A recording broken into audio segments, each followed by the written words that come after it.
I'm here with Talbott Crowell here at SharePoint Saturday Hartford. And Talbott, what's the one thing people need to know about SharePoint 2010? So I would say the one thing you need to know, if you're a developer or if you want to set up your own environment of SharePoint 2010 to practice either doing infrastructure work, end user work, or developer work, is getting enough resources on your desktop or laptop to be able to run SharePoint 2010.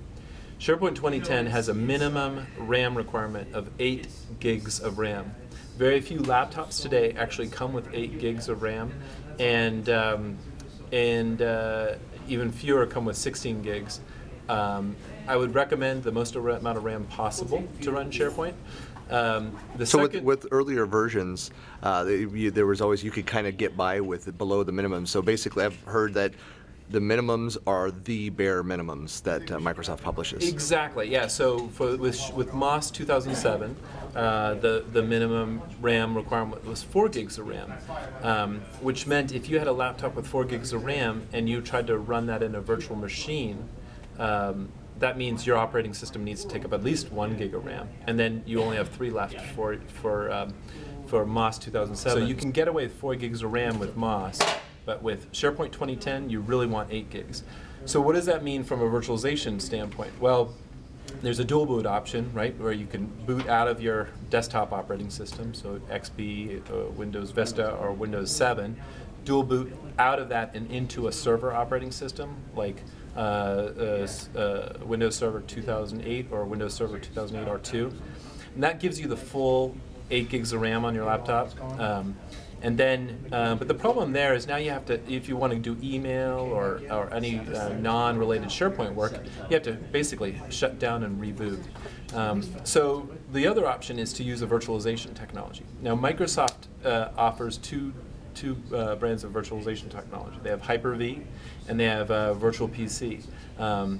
Both of them have issues with SharePoint, and that is if you have a desktop client operating system, such as Windows 7, Windows 7 won't allow you to run Hyper-V, so you don't have that option. And if you're running Virtual PC only runs 32-bit guest operating systems. SharePoint is a 64-bit only server product. So what that means is you must use, on your laptop or desktop, you must use a server operating system to virtualize using Microsoft virtualization technologies. So what I've defaulted to is using VMware. There are other virtualization technologies out there. Sun Microsystems, now Oracle, has something called VirtualBox, which means that in your local operating system, you can run a full-blown server operating system and use that for all your development.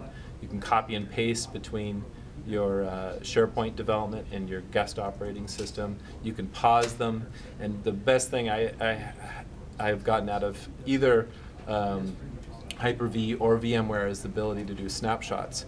And this always saves you, because say you're about to do something, make some major change to SharePoint, you can save a snapshot, install something, and if that hoses your environment, you can go back to the previous snapshot. And that's saved weeks of trying to rebuild my system several times. So the snapshot technology in virtualization makes your life a lot simpler. So if you're a mobile road warrior, get a laptop with the most amount of RAM you can, 8 to 16 gigs of RAM, and use a virtualization technology for your development.